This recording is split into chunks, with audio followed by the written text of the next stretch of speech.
गपूरी बहू। उमा जी की बहू पिंकी को गप्पे मारने की बहुत आदत थी।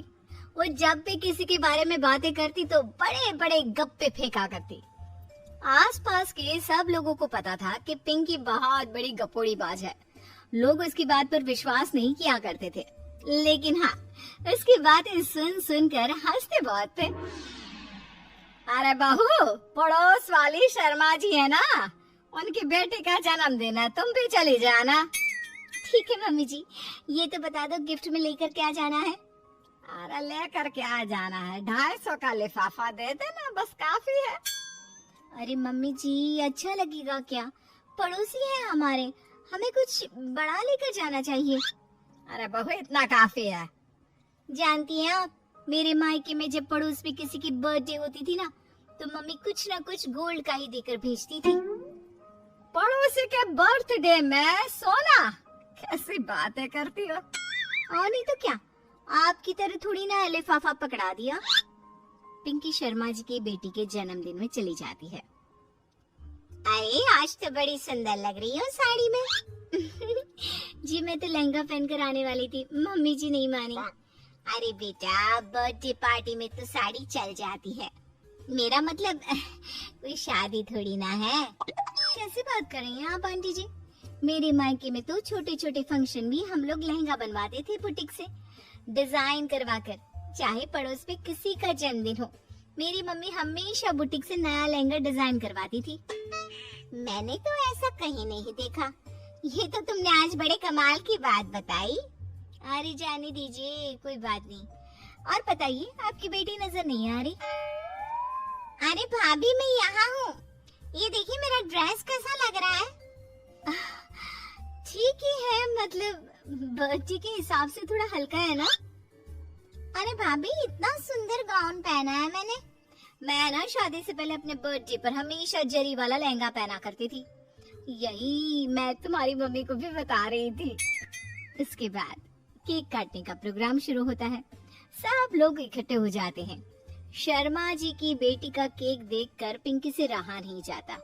उसके अंदर का गपोड़ी बाज बाहर निकल कर आ जाता है। अरे इतना छोटा सा केक! अरे बेटा, मेहमानों के हिसाब से ही है, जितने लोग इतना बड़ा केक। आंटी जी, कम से कम 4 या 5 मंजिल वाला केक तो बनाना चाहिए था। आपकी बेटी का बर्थडे रोज रोज थोड़ी ना आता है। मेरे बर्थडे पर हमेशा पापा 4 केक बनवाते थे। सारे केक 4-4 मंजिल के होते थे। वहाँ पर सारे लोग उमा जी के मोहल्ले के ही थे और वो पिंकी की गप्पे मारने की आदत से अच्छी तरह वाकिफ थे, इसलिए सब लोग उसकी बात सुनकर हंसने लगे, लेकिन किसी ने पिंकी से कुछ नहीं कहा। एक दिन सुबह सुबह पिंकी ने अपनी सास से कहा, मम्मी जी, मेरे मम्मी पापा मुझसे मिलने के लिए यहाँ आ रहे हैं। अरे वाह, ये तो बहुत अच्छी बात है। उनके आने की तैयारी करो, अच्छा अच्छा खाना बनाओ। वैसे कब तक आएंगे? मम्मी जी फ्लाइट से आ रहे हैं, कल शाम को 4 बजे की फ्लाइट है। फ्लाइट? लेकिन बेटा, तेरा मायका तो यहाँ से 2 घंटे की दूरी पर है। तेरे मम्मी पापा फ्लाइट से कब से आने लगे? अरे मम्मी जी, आपको पता नहीं है, मेरे मम्मी पापा ना आधे घंटे की दूरी के लिए भी फ्लाइट का टिकट बुक करवाती है। अरे गप्पे थोड़े कम मारा करो बहू। कोई फ्लाइट से तब आएगा ना जब यहाँ पर एयरपोर्ट होगा। तुम्हारी मम्मी क्या उड़कर आएगी घर में? अरे हाँ मम्मी जी, मैं तो भूल ही गई थी। वो क्या ना, मेरे मम्मी पापा हमेशा फ्लाइट से ही ट्रैवल करते हैं, तो मेरे दिमाग से ही निकल गया था। अगले दिन पिंकी के मम्मी और पापा पिंकी से मिलने के लिए उसके घर आते हैं। आइए आइए जी, आपका बहुत बहुत स्वागत है। और समदन जी, अरे बेटे की कोई शिकायत तो नहीं ना? ठीक से संभाल लिया है ना आपका घर? अरे मेरी बहू बहुत समझदार है, घर का काम बहुत अच्छे तरीके से करती है। बस थोड़ा ज्यादा बोलने की आदत है उसे, आपको परेशान करती होगी ना? बात तो आपकी सही है, उसकी थोड़ा ज्यादा नहीं बहुत ज्यादा बोलने की आदत है। लेकिन कोई बात नहीं, आपकी बेटी दिल की बहुत अच्छी है, बस थोड़ा बोलती ही तो ज्यादा है। पिंकी बेटा, इधर आओ, देखो तुम्हारे मम्मी पापा आए हैं। तुमने इनके लिए खाना तो बना लिया ना? वो क्या है ना मम्मी जी, आपसे एक बात कहनी थी। हाँ हाँ बोलो बहू, क्या बात है, डरने की कोई जरूरत नहीं। वो मम्मी जी, मैंने सोचा मम्मी पापा आए हैं तो खाना बाहर से मंगवा लेती हूँ। अरे कोई बात नहीं बेटा, वैसे भी तुम किचन में काम करने लग जाती तो अपने मम्मी पापा से बात कब करती। बहुत अच्छा किया। अब तुम अपने मम्मी पापा के साथ बैठकर आराम से बात करो, मैं अंदर जाती हूँ। शाम का वक्त जैसे ही दरवाजे की घंटी बजी, 3-4 लोग हाथों में खाने के बहुत सारे पैकेट लेकर उमा जी के घर पहुँच गए। अरे भाई कौन है आप लोग, लगता है गलत पते पर आ गए। नहीं नहीं माँ जी, हम तो खाने का ऑर्डर डिलीवर करने आए हैं, यहीं से बुकिंग मिली थी।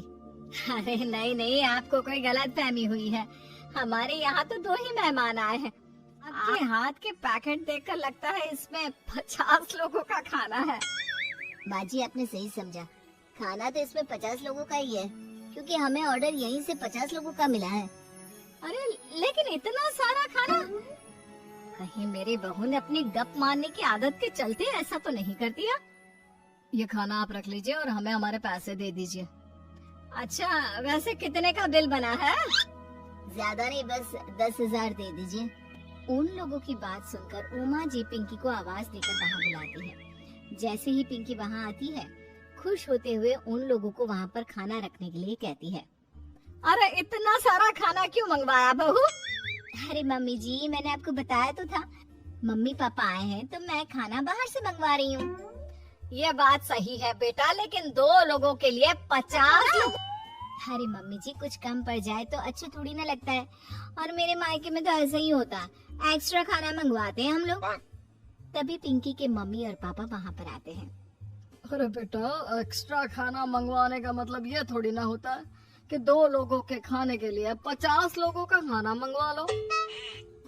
और बेटा, तुम्हारी गप मारने की आदत के चलते 10,000 का बिल आया है, तुम्हें नहीं लगता ये गलत है? देखो बहू, बढ़ा चढ़ाकर बातें करना अपनी जगह, लेकिन इतनी बड़ी बड़ी फेंकना भी गलत है ना। पहली बात तो इतने सारे पैसे लगे, और दूसरी बात खाना वेस्ट होगा। आप लोग ठीक कहते हैं, मैं आज के बाद अपनी इस आदत को कंट्रोल करने की कोशिश करूंगी और अब से गप थोड़ी कम मारा करूंगी। पिंकी की बात सुनकर सब लोग हंसने लगे।